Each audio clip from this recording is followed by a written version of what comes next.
while we spoke of many things, fools and kings.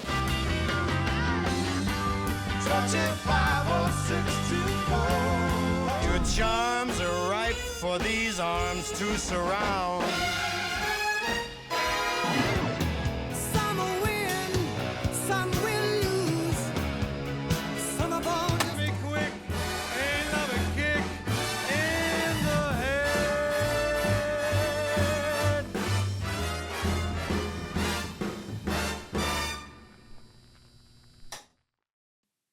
Well, good morning, everybody. Who's excited about today? Let me know if you're out there.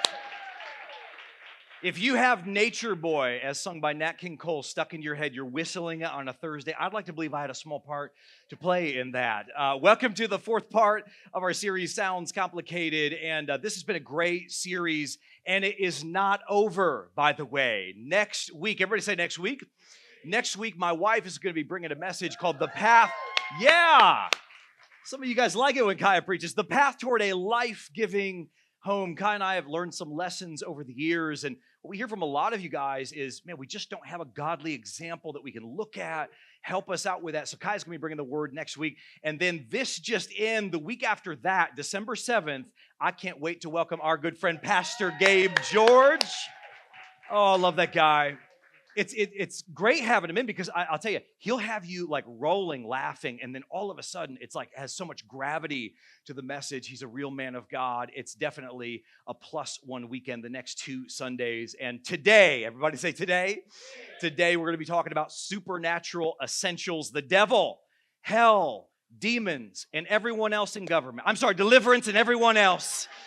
No, we're going to be talking about all of that, and so pray for your pastor. I'm going to try to cram that into one message today. I think that will leave you with something that adds a lot of value. I think we're all going to understand God's word in a stronger way. If you have your Bibles, open with me to the book of Ephesians, if you would. Ephesians chapter 6. I'm going to start reading in verse 10. Here we go. Finally, be strong in the Lord and in his mighty power. Put on the full armor of God so that you can take your stand against the devil's schemes. Verse 12. For our struggle is not against flesh and blood, but against rulers and authorities, against powers of this dark world, and against spiritual forces of evil in the heavenly realms. Verse 13. Therefore put on the full armor of God, so that when the day of evil comes, and the day of evil will come, you may be able to stand your ground. And after you have done everything to stand, stand therefore. I want to bring you a message really centered around an idea, and the idea is this. You need to get this, that the struggle is spiritual. The struggle that you're facing, the issues that we face, not everything, but you need to realize that there is a devil that hates your guts, that wants to take you out, kill your family, your kids, and everyone that you love, leave you broke and penniless, make it so we have no witness in the world. The struggle is spiritual. So Paul here in Ephesians chapter 6, he's pulling back the curtain. What he's trying to show us is that there is more going on behind the scenes in this life than you may ever realize. There is a real enemy. He has a real assignment, and he wants to take you out. He's against your life, your family, your future. And today, what do we want to do? We want to expose him and ultimately show you the weapons that you need to really employ, put into practice, work out so that you can have victory and defeat the enemy in your life. Now, as I say that, it reminds me of a story from the north. So there was a church up in Pastor Joe's hometown that literally Satan appeared at the front of the church. And people just started screaming and wailing. They started running for the exits, and they're tripping over each other, trying to get out. The whole place cleared out except for one elderly gentleman that was sitting in the front row. And so Satan goes up to him and says, "Hey, dude, don't you know who I am?" He says, "Yep, I sure do know who you are." He says, "Well, aren't you going to run out of this place?" He says, "No, I'm not going to run." "Aren't you afraid? I don't want to intimidate you." He says, "Nope, I've been married to your sister for 48 years. That's funny. I don't care what you say. Our culture has, in a great way, trivialized the devil and hell and talking about demons. And it's been trivialized in culture, but it is not trivialized in the Bible. The Bible talks about a spiritual warfare that is a very real part of our daily lives.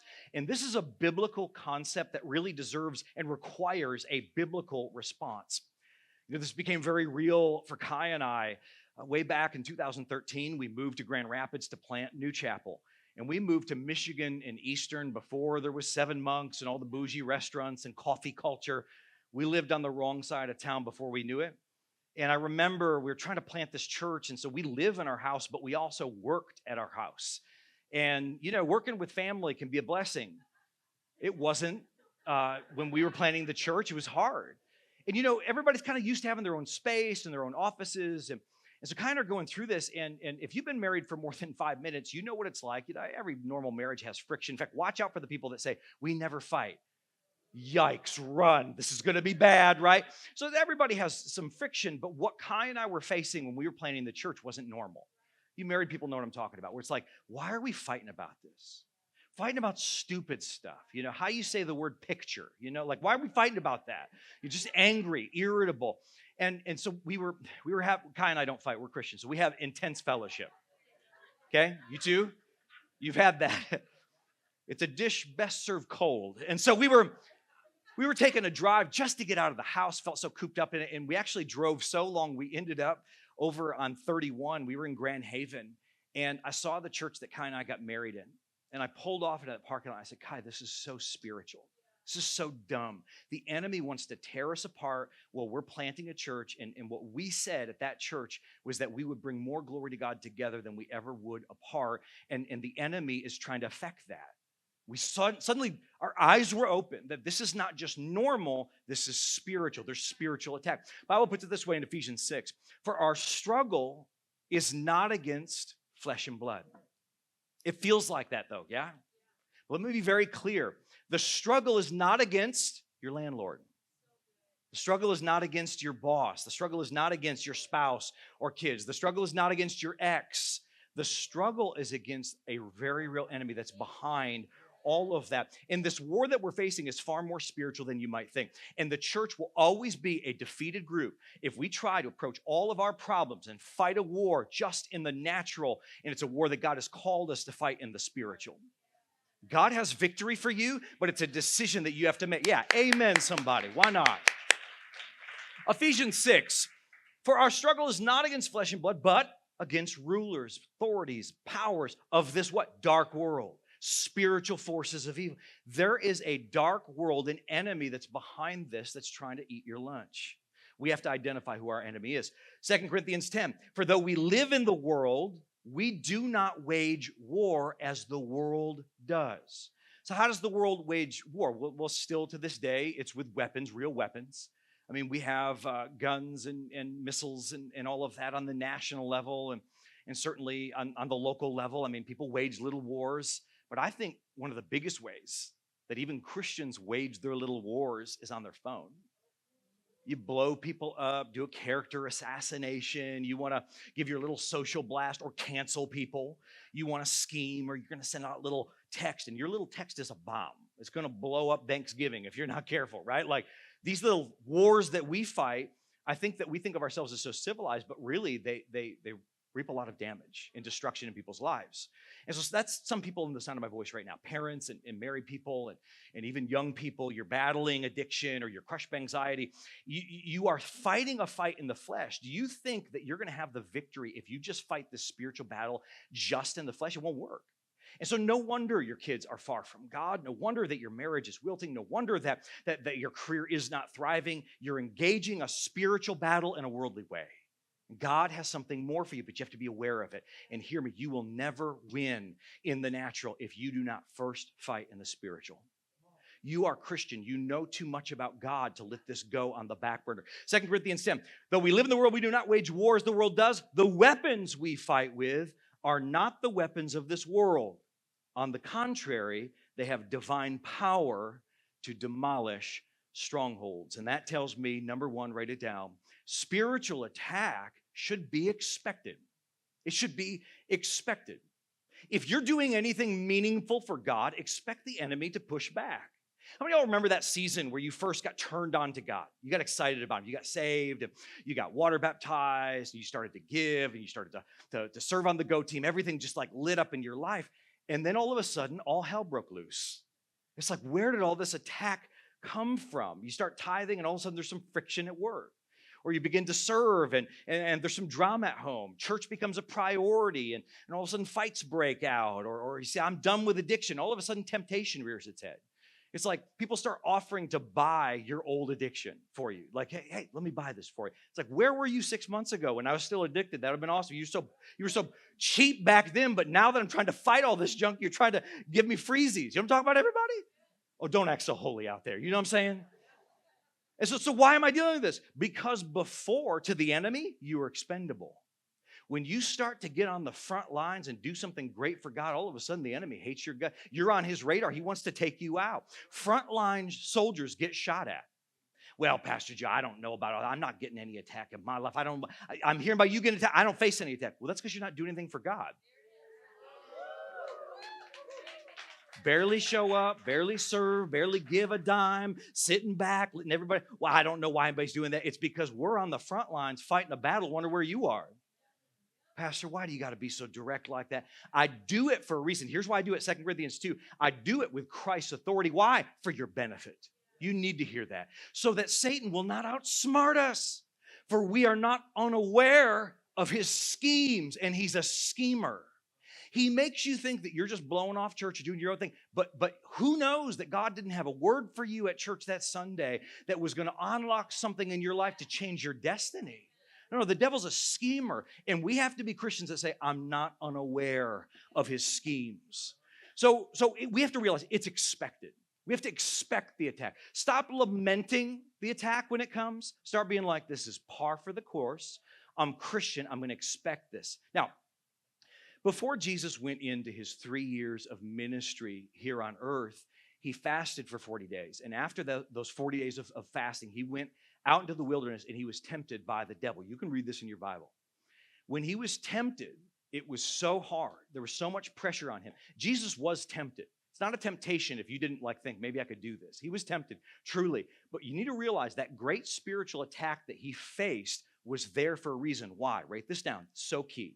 The level of attack reveals the potential of our assignment. The level of the attack that Jesus was facing revealed actually the level of influence he was going to have in his ministry. He was going into the most fruitful 3 years of ministry that the world has ever seen. No wonder the enemy is going to attack him. So if it feels like the enemy is attacking, it's overwhelming, it might be because the enemy sees something about your life that even you don't see yet. Something about your destiny that you're unaware about, but you are marked, the Bible says, by God. He can see into the spirit, and he knows you have influence, and so he's going to come against your life. Stop lamenting it. What do we do? Realize, write it down, the greatest spiritual attacks come right before the greatest spiritual breakthrough. That's where they are. You're a target for the enemy because he knows that God has destiny for your life.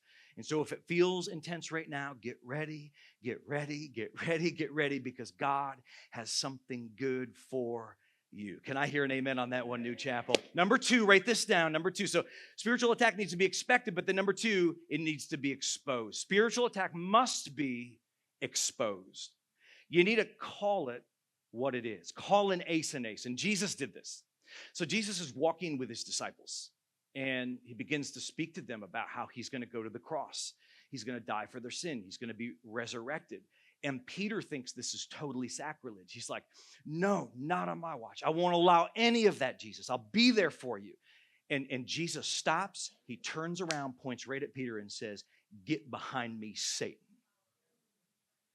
Now, Jesus can get away with that tactic. Guys, in your marriage, might not be wisdom. Maybe don't quote that verse out of the Bible. Also, let me say this. Peter's one of the good guys. He's on our team, right? So Jesus is not calling him indeed Satan. What is Jesus doing? He's calling it out. Like, I'm gonna bring this into the light so we can deal with this. He's teaching Peter, and he's teaching all of us, that even good people can open up their mouths and wreak a lot of havoc in this world. That even good people can cause a lot of commotion. So sometimes we have to say, nope, that right there, that voice, that is not from God. That is from the enemy, and he's trying to derail what God is doing in my life. Nope, call it out. It's not enough just to expect it, and you need to. You have to expose what it is. You have to say it. Paul does this again, Ephesians 6:12. Our struggle is not against flesh and blood, but against what? rulers, powers of this dark world, authorities, spiritual forces. He's giving these different levels of the kingdom of darkness. Lucifer, Satan, presides over all of that, but underneath, he's not talking about the JV team. He's writing a letter to all of Christianity, and he's like, look, this is varsity team. These are high-ranking demonic forces that hate your guts, and you need to be aware of this. This is not symbolism in your Bible. This is spiritual warfare. He names it, and these things need to be exposed in our life. And so the question then would come, and I try to think like you would think, like, hey, Pastor Joe, how would I know? How would I know if what I'm facing right now or what I face in life, how would I know that this is an indicator of a spiritual attack? I want to help you with that. Write this list down. Indicators that you might be facing it. Well, the first one is, I would say, extreme confusion. Are you facing extreme confusion? Our God is a God of order. He is not confused about your future. God knows what he has for you. If your inner dialogue sounds like, well, I don't know what I believe anymore.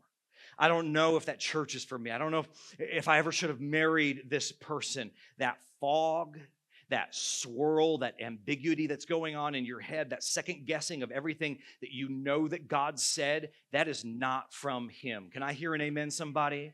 And so you need to know that the enemy is a deceiver and a confuser.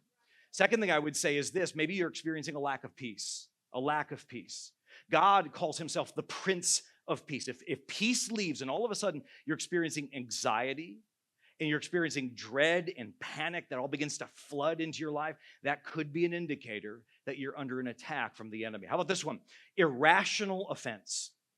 So there was a day where you could have come into New Chapel and I could have come up here and just started preaching watermelon, watermelon, watermelon. You would have been like, praise God, get him, Pastor Joe. I love the word. But all of a sudden, here's what you're saying. Maybe you haven't even said it out loud yet, but you're like, I don't know if I'm getting fed anymore.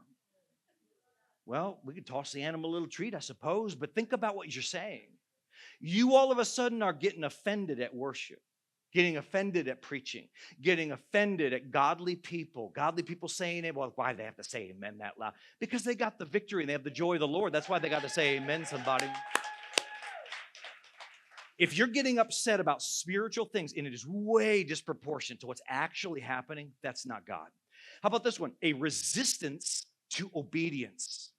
Every time you take a step to obey God, you give, you serve, you reconcile, you confess, all of a sudden all hell breaks loose.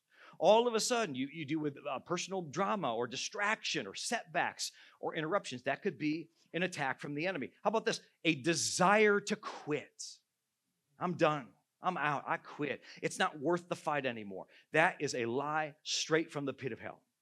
Our God is a God of perseverance. God wants to give you a backbone. I'm so sick of limp-wristed, noodle-back Christians. Don't have a backbone. Why don't you fight for something? Why don't you fight for your family? Fight for your church. Fight for the...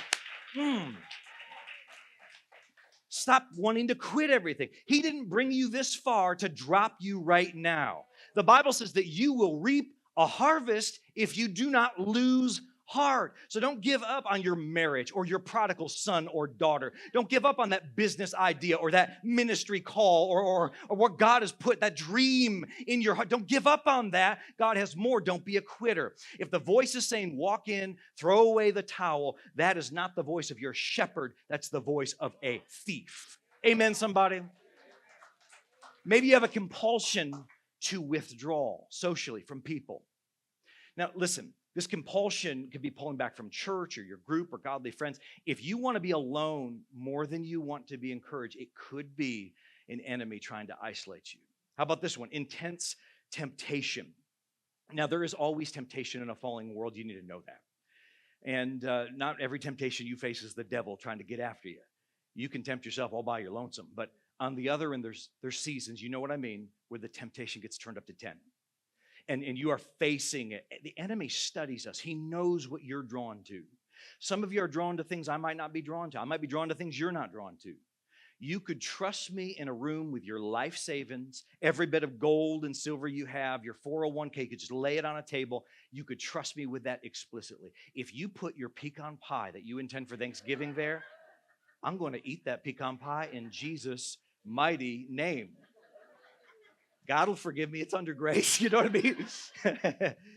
No, see, I'm tempted to things you aren't, and you're tempted to things that I'm not. Everybody's tempted, and the enemy knows. When Jesus was being tempted in the wilderness, you know what his first temptation was? Hey, turn these rocks into bread.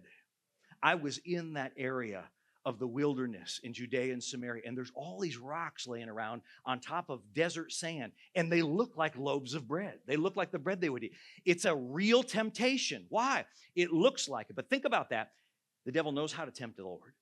Think about maybe someone in the sound of my voice. Maybe you're dealing with this. Maybe you just got married, and you're so happy about your marriage. You're getting your wedding pictures back, but all of a sudden, you never dealt with this before, people start to DM you. Old flames start to reach out. All of a sudden, you're getting attention that's like, where was that attention when I was in the dating scene? And the devil is trying to blow up your marriage because he knows he can take out so much of your life if he can destroy that primary relationship. You need to resist that. How about this? Are you feeling having feelings that undermine your identity? Maybe you have a heavy wave of shame or condemnation. Have these thoughts come through your head, you're a failure, that God is done with you, or I'm never going to be able to change. You'll never change. That is not conviction from the Holy Spirit. That is accusation from the devil. How about this? And this one I thought was really going to hit. An exhaustion that's more than physical. Like you could get a full night's sleep and you wake up tired again. I'm here to tell you that can be an attack from the enemy, where you're discouraged, you're numb, you have no spiritual energy. I'm here to tell you that right there, even after a full night's sleep, that could be attack. And then how about this one? One of many. I could have listed more and more and more, but draw to old lifestyles. When you find your heart being like, man, I kind of want to go back to those people or that lifestyle or that relationship. I want to go back to that habit. Understand, God always leads us forward. God is leading you forward. The enemy tries to drag you back. Anytime that your plan includes going back to the bondage that God already rescued you from, that is not wisdom, that's warfare. Time to draw a line. So that old calling that you had in your life, the old crowd, old scene, old addiction, God is saying this, I have destiny in front of you. Don't allow the enemy to say, come back to defeat. So what do? We need to expect attack. We need to expose the attack. Now, number 3, this is the good news. Spiritual victory must be enforced. Enforced. You can experience the victory. That's the good news. You can experience it. Expect it, expose it, but now you need to experience it. So, Colossians 2, the Bible puts it this way. Having disarmed the powers and authorities, Jesus made a public spectacle of them. Talking about when he defeated the devil at the cross. Triumphing over them by the cross. Jesus made a public spectacle when he defeated the kingdom of darkness. You need to realize this. Look at me. Everybody look at me. All eyes on me. The war is already won. You are not fighting to win the war over the devil. In fact, write this down, then I want to explain it. We fight from victory, not for victory. You're not fighting to get the victory. You can't defeat the devil on your own. That's why God sent Jesus. Jesus defeated the devil. He triumphed over him. Meaning this, everything that the devil has stolen from humanity at the fall of man in the Garden of Eden, everything that was stolen from mankind, Jesus got back. Means this, when the Bible talks about the good fight of faith, it's not a fight to get it, it's a fight to keep it. Some of you are fighting these little wars to try to get something. Oh, God, please. God's already given you the victory. Ephesians, the first chapter says, he's blessed you with every spiritual blessing in heavenly places. The spiritual blessing's better than natural blessing. Why? The Spirit created the natural. You already have the victory. You don't fight to try to get it, you fight from it. I already have it. And it means this, you are called by God to defend your ground. You pray to God, the answer is yes and amen. You need to defend and enforce that blessing in your life so the enemy doesn't steal it from you. And for that, he gives us weapons. Here it is, 2 Corinthians 10. We do not wage war as the world does. The weapons we fight with are not the weapons of the world, but on the contrary, they have divine power to demolish strongholds. Write this down. We cannot fight spiritual warfare with physical weapons. You have spiritual weapons, and you need to lose faith just in the natural weapons and build your faith in the spiritual weapons that God has given the believer. Okay, I want to spend the next part of my message. I'm going to start a new list, everybody. Here's your weapons. These are weapons that you need to graft into your arsenal. Here we go. Number one, the name of Jesus. The name of Jesus. Christians have a legal right to the name of Jesus. You don't have to know everything about God. You don't have to know everything the Bible writes about him. You can literally, Christian, just know him. You can know him. There is nothing like the name of Jesus. There is a power that's there. There's nothing like the name of Jesus to create more controversy or more anger or more frustration or more freedom in this world. It was, I think, last year in November, I had the honor of being called up by President Trump's campaign to give an invocation before our Vice President, J.D. Vance, was going to speak. And of course, I love that kind of stuff, everybody. And so I went there, and they gave me all the guideposts of what I was supposed to say. And I ignored all of that because you shouldn't call me. Like, who are you going to call? Like, call Pastor Joe. You're going to get a spirit-filled prayer. So I went up there, and I prayed the devil out of that place so hard, and I did it in the name of Jesus. I did it in Jesus' name. Now there is a civic God that, they want an invocation. Oh, God. Of all. No, I'm doing that junk. I'm preaching to the real, true, and living God, Yahweh in the flesh, the Son of God, Jesus, the deliverance maker, the way maker, the one who calls those things which be not as though they were, opens doors no man can shut, closes doors no man can open. I want to talk about Jesus. So I get out of all of that. Vice President Vance gives his speech. It was pretty good. And so when I got done with that, I can't tell you the amount of people that came up wanted to shake my hand. Hey, thank you for actually giving a little gospel prayer there, giving the name of Jesus. And then you saw all of those social elites look down their nose through narrow eyes like, why didn't you follow the playbook? I'm going to tell you why. You don't need civic God. That's an idol. You need the real Jesus. Say amen, somebody. Jesus said it this way in Mark 16. These signs will accompany those who believe. In my name, they will drive out demons. Are you a believer? These are the signs that follow a believer. John 16, Jesus says, verily I tell you, my Father will give you whatever you ask in my name. Ask and you will receive, and your joy will be complete. It is not your name that has the power. It is not my name that has the power. Let me remind somebody, salvation is found in no other name. Healing is found in no other name. Hope is found in no other name. Deliverance is found in no other name. There's nothing like the name of Jesus that breaks yokes of bondage. The Bible says that the name of the Lord is a strong tower, and we run in into it. Give the Lord praise for 5 seconds on a Sunday morning. Give him praise, New Chapel. Come on. Get my preach on a little bit. Kind of want to take a lap. Number 2, write this down. The Word of God. So you have the name of Jesus. That's a weapon. Now I need you to use the Word of God. Hebrews 4. The Word of God is alive and active, sharper than any double-edged sword. It penetrates even to the dividing of soul and spirit, joints and marrow. Joints and marrow, not just the structure of your life, but the life-giving part of your life. It judges the thoughts and attitudes. Another translation is the thoughts and intents of your heart. So this tells me it does internal work. The Bible says the heart is deceitful above all things, but the Word of God knows your heart. But it also does external work. And you need to know this, write it down, that God's Word is the only offensive weapon against the enemy. It's God's Word. Jesus, when he was under temptation, when he was under attack from the enemy, he did not respond with physical weapons. He did not respond by getting his church's little color guard flag and being like, all right, we're going to cut. No. What did he do? Write it down. Jesus' response to the attack of the enemy, it is written. He quoted the Word of God, and that's what destroyed the plan of the enemy. That's what confused the camp. That's what stopped the temptation. And it's the same for you. We must know what God's Word says. We have to become so acquainted with it. Otherwise, what happens? Satan will deceive you. I think about even in Genesis, in the Garden of Eden. Eve is like, hey, God doesn't want us to eat from the fruit of this. And what did Satan say in response? He says, well, did God really say? Did God really say that? Is that really what he said? Did he really say that we could only do relationships that way? Is that what he really said there? Did he say that you're supposed to tithe? I mean, did he really say that? That sounds pretty fanatical for a Christian, right? Did he really say that? Are you really not supposed to forsake the gathering of the church, the body of Christ together? Really, is it that big of a deal? Can you just blow off whole seasons and expect to maintain ground in your life? I mean, really, did he say that? These are the attacks of the tactic that he brings in to try to pull you back. And the Word of God matters. The Word of God matters. The Word of God matters. You will look like the loudest voice in your life. I want to look like God's Word.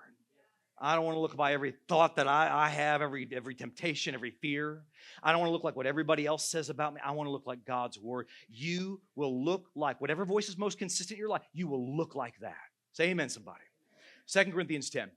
We demolish arguments and every pretension that sets itself up against the knowledge of God. We take, what do? We take captive every thought to make it obedient to Christ. And it begs the question, Pastor Joe, how in the world do I know what thoughts are his thoughts? I'm here to tell you, it is his word. We look at his word. We read his word. We memorize his word. That's how we know what thoughts to think and which thoughts to reject. We are all about the word. And at this church, we do not bend the word of God to culture. We bend culture to the word of God. This church was founded on God's word, and it will stay that way in Jesus' name. Amen. The name of Jesus, the word of God. Number 3, write it down, the prayer of agreement. The prayer of agreement. There is something about God's people. There's something about God's church. There's something about us getting together, taking hands and being like, hey, I know that the diagnosis is bad. I know that you're going through it. Let's agree in prayer. Let's believe God in the name of Jesus that he's going to break through in your life. Let's trust him. There's nothing like that in this world. Jesus put it this way in Matthew 18. Again, truly I tell you, if 2 of you on earth agree about anything they ask for, it will be done for them by my Father in heaven. For where 2 or 3 gather in my name, there am I with them. So often when I hear, Pastor, why am I not walking this out in victory? The answer is simple. You've isolated yourself. You don't have the victory because you think you can do this without the power and presence of God working in your life. You need brothers and sisters who can take arm in arm with you and agree. Agree for what? Agree that that prodigal kid will come back home in Jesus' name and walk out of that lifestyle. That's not how you raised them. That's not what God has for them. Agree that God is going to bring the breakthrough. Agree that you're not going to go back to that addiction. That's who you used to be. We're not going back to that. Here, I'm here with you in that. Agree. We're going to do this thing together. Write it down, everybody. We is so much better than just me. Hey, you're good. You can do some work in the Spirit. There's a reason why Jesus died to build something, and it's called the church. He wanted to have this awesome engine of his presence make a difference in this world. Say amen, somebody. The body of Christ is so much stronger when we're united together. And by ourselves, I believe that. I believe that we're easy picking. We lose, but together we win. That's why we offer prayer as we dismiss every service. We have prayer partners down at the front. You need to know this. They're there not just to hold the stage up, everybody. Let me tell you something I know about New Chapel. You guys are a bunch of rugged individualists. You're a bunch of business owners. You're tough, Pull yourself up by your... I got you. But you can be that way in the world and culturally and have a disposition to work and see your way through. But you better be relying on Jesus. Your business better be relying on Jesus. And I'd love it if some of these business owners and astute people in the Lord and even mature Christians, if you get off your high horse a little bit and come down here to the front and be like, I can't do it. I can't take my next breath without him. I just need somebody to agree with me. I'm going through something. I'm going through a thought. I'm going through depression. I need you to agree with me in prayer. We have prayer partners because we are a church that believes in the power of prayer. And I believe that you believe. But I just want to invite you up to the front. You don't have to run out to your car. Maybe you could just come down here and have somebody pray for you in Jesus' name. Can I get an amen on that? Can we support people maybe who should do that? If you're clapping, come down front. Number 4, the authority of the believer. So you have the name of Jesus, the Word of God, the prayer of agreement. There's so much I could give you, but I want to talk about the authority of the believer. So I want you to imagine for a minute that somebody came into church like, man, we're just really dealing with it. We've had all these people come into our house and they've taken furniture and some of our jewelry and possessions. Somebody took our TV last night. It's awful. And as you talk to them, you're asking questions like, what's going on? And come to find out, they tell you that there is no front door on their house. To which if you're not from Pastor Joe's hometown, you'd tell them, get a door. Like you don't need prayer. In fact, I have a word from the Lord for you. Home Depot. Like, we need to go and get you a door, and we need to close that door. So some of us wonder why the devil's eating your lunch. Some of us wonder why there's attack or he's stealing stuff from us, and it's because you have an open door to the attack of the enemy. You can't rebuke what you keep on inviting back in. I love you. You can't just fight the enemy. You have to shut off his access. And Ephesians puts it this way. It says, do not give the devil a foothold. That tells me you can do that. You can give him access or an open door into your life. You can wage spiritual warfare with your mouth and still lose because you have an open door to him in your life. You're like, Pastor, I'm not picking this up. Like, what does it mean, open door? It could look like a habitual, unrepentant sin. I'm going to smile while I give this list. Unforgiveness and bitterness. A secret compromise. Hidden messages. Hidden tabs. Hidden messages. An offense that you refuse to let go. Voices that you keep on entertaining. It might be toxic influences in your life. It might be your own internal monologue. It might be some awful influences from the kingdom of darkness, but you allowed that open door into your life. Listen to me. The blood of Jesus breaks every curse over your life, but it is repentance and obedience that close the door. Jesus had a half-brother named James. This is what he wrote in James 4. The Bible says this, submit yourselves therefore to God. Resist the devil, he will flee from you. Come near to God, and he will come near to you. Do you see these four things? There's order in all of this. You submit yourselves to God. I'm going to close the door. Then I'm going to resist the devil. Then he's going to run. He's going to flee from me, and I'm getting close to God. God's getting close to me. Does that make sense, everybody? That order matters. Many of you don't need more deliverance. You just need less compromise. You need to let that stuff go from your past. Well, why does it keep on coming back? Because you cast it out on Sunday and then entertain it on Monday. It is because you rebuke division, but you cannot shut your mouth.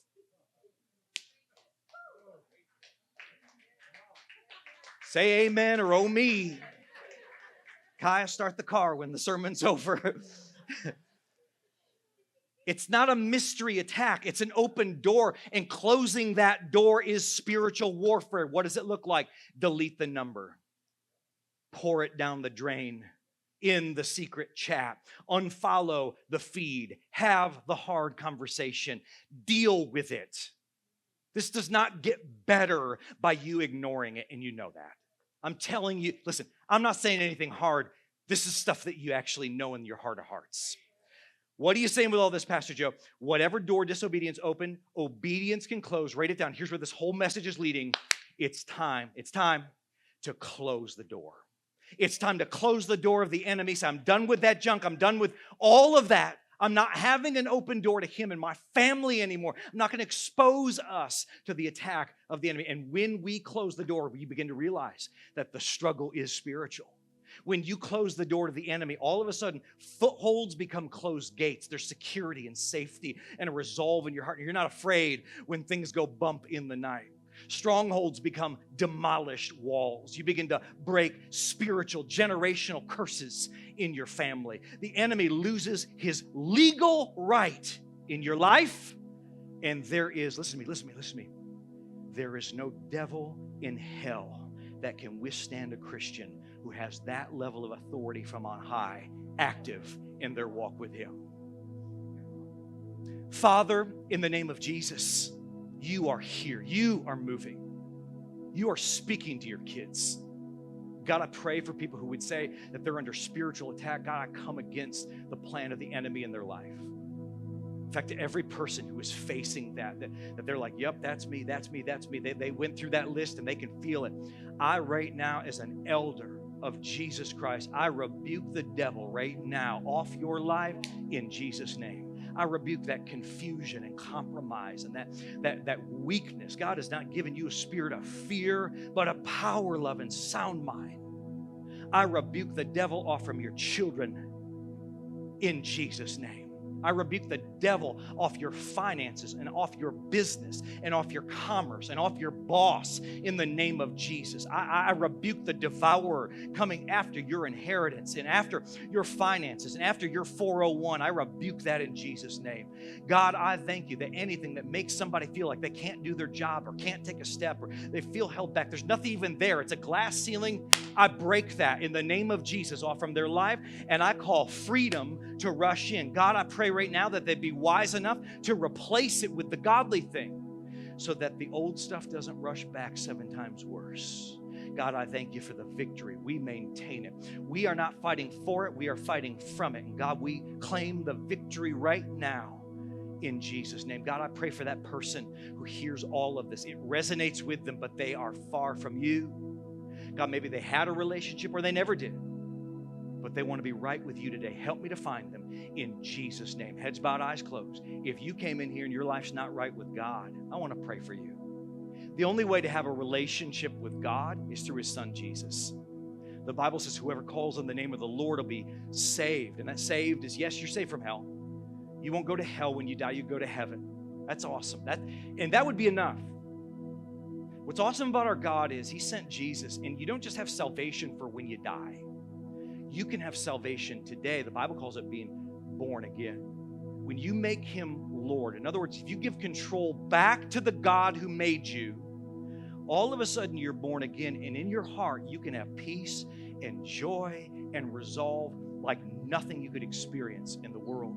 And if that's you, I want to pray with you. And church, you believe this. You agree with what they're doing. I want you to pray this out loud. Help them be supported in the decision they make today. Let's pray it. Dear Heavenly Father, thank you for sending Jesus to die on the cross for my sin so I could be forgiven. You raised Jesus from the dead. This I believe. So with my heart and with these words, I confess Jesus Christ is my Lord. I surrender now. Jesus, I call on you. Forgive my sin. Thank you for forgiving me. Thank you for making all things new. It's in Jesus' name I pray. Amen and amen. Can we celebrate? Come on, New Chapel. Celebrate with people who got free today. Y'all lift your hands. I want to pray for you. The Lord bless you and keep you. Make His face shine on you. Be gracious unto you. The Lord lift up His countenance on you and give you His peace. And as you go, love you guys. And while we spoke of many things, fools and kings, Touching 50624. Your charms are ripe for these arms to surround.